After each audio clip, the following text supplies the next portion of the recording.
La Revolución Rusa fue uno de los acontecimientos clave de la historia del siglo XX. Yo gobernaba un enorme país atrasado donde apenas había llegado la industrialización. En 1905, una revolución fallida sacudió los cimientos de mi régimen. Desde ese año, conseguí importantes transformaciones económicas que favorecieron una intensa industrialización, pero provocó el nacimiento de un proletario pobre y combativo. Diversos grupos luchaban contra la monarquía rusa. Entre ellos, destacaban un pequeño grupo de marxistas, revolucionarios conocidos como bolcheviques, dirigidos por Lenin. La Primera Guerra Mundial sometió a tensiones brutales a la sociedad rusa. En 1915 ya había 2 millones de bajas y la escasez de alimentos y combustible derrumbaron la moral de la guerra a la población. Rusia se convirtió en el caldo de cultivo perfecto para una revolución. Yo me había puesto personalmente al frente del ejército y ese fue mi gran error, pues fui considerado por la población como el responsable de la catástrofe de la guerra. La situación estalló en marzo de 1917. La miseria y la falta de alimentos desencadenaron unas huelgas en las fábricas de Petrogrado. Envié tropas a reprimir a los huelguistas, pero se unieron a ellos. La Duma, o Parlamento, nombró un gobierno provisional liberal burgués. Durante 6 meses Rusia vivió una situación ineficaz de doble poder, liberales que establecieron las libertades políticas y por otro lado los soviets que estaban dominados por los mencheviques y socialistas revolucionarios. El gobierno provisional quedó en manos del socialista moderado Alexander Kerensky, que mantuvo su compromiso con la Entente en la guerra. Los desastres y privaciones del pueblo fueron minando la fortaleza de las posturas más moderadas. Llegaba el tiempo de los extremismos. En Petrógrado se constituyó un soviet de trabajadores y soldados controlado por los partidos obreros mencheviques, bolcheviques y socialistas. Nicolás II tuvo que abdicar y la dinastía Romanov llegó a su fin. Se proclamaba la república. Pero la tragedia de la guerra seguía golpeando al pueblo. Hacia julio los soldados empezaron a desertar masivamente. El frente ruso se desmoronó. Al mismo tiempo los campesinos ocupaban la tierra de los terratenientes. Los obreros comenzaban a tomar el control de las fábricas.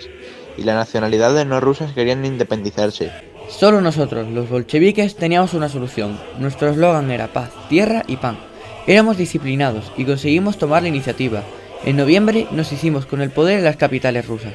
Junto con Trotsky al frente de la Guardia Roja, asaltamos al poder. El golpe de estado fue un éxito. El gobierno provisional fue destituido y me puse al frente del gobierno, pero mencheviques y socialistas estaban en nuestra contra. Al llegar al poder, firmé la paz de Brest-Litovsk, que certificaba la pérdida de territorios para firmar el armisticio con Alemania, y el decreto de la tierra, en el que se expropiaba la tierra a los terratenientes. Creamos una nueva policía política, la checa, y se prohibió y persiguió la oposición política. La familia Romanov tuvo que ser eliminada, fusilada. Rusia se vio envuelta en una guerra civil en la que tuve que defenderme del ejército blanco, principalmente formada por zaristas, de fuerzas de la Entente que querían que volviera a la guerra mundial y fuerzas del recién creado Estado polaco. Acabada la Gran Guerra, las fuerzas de la Entente dejaron solo al ejército blanco y el ejército rojo ganó la guerra civil. En 1922 proclamamos la Unión de Repúblicas Socialistas Soviéticas. En medio de la guerra civil se inició una transformación radical de la economía y la sociedad rusas. Durante este periodo instauramos el comunismo de guerra. En agricultura consistió en la requisa de alimentos para el ejército y las ciudades. Nacionalizamos el sector industrial. Este modelo contó con la oposición de un sector de la población.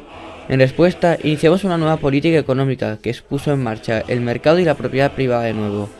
Esta nueva política permitió la recuperación económica del país, pero yo no pude verlo. Tras sufrir un atentado en 1918, la salud de Lenin se deterioró y murió en enero de 1924. La lucha por su sucesión se saldó con mi triunfo y con Trotsky, mi principal oponente, abandonando el país. Puse en marcha una férrea dictadura. Elaboré un plan quinquenal que establecía como prioridad la industria productora de bienes.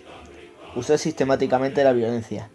El sector agrario desapareció y fue sustituido por grandes granjas estatales. Muchos campesinos desaparecieron o fueron internados en campos de trabajo. El segundo plan quinquenal permitió un crecimiento económico espectacular. En 1935 se abolieron las cartillas de racionamiento. El ascenso al poder de Hitler me obligó a iniciar una expansión de la industria armamentística. Mi política se basó en la aplicación del terror generalizado contra todos mis supuestos enemigos. Cualquier persona sospechosa era perseguida. Ejercí la represión en el mismo Partido Comunista para acabar con cualquier oposición a mi persona. El 70% del comité del partido fue purgado. El 90% de los generales fueron ejecutados o deportados. Finalmente, Trotsky fue asesinado en México a manos de la gente fiel a mi causa. Casi 2 millones de personas fueron arrestadas por motivos políticos. 700.000 fueron ejecutadas. En la Unión Soviética se instituyó el culto al líder, una verdadera adoración a Stalin en todos los estamentos. La dictadura soviética fue la consecuencia de una teoría, la marxista, convertida por Stalin en marxismo-leninismo, que, queriendo en principio liberar a las clases más humildes de su explotación, se había transformado en la doctrina oficial de un régimen totalitario.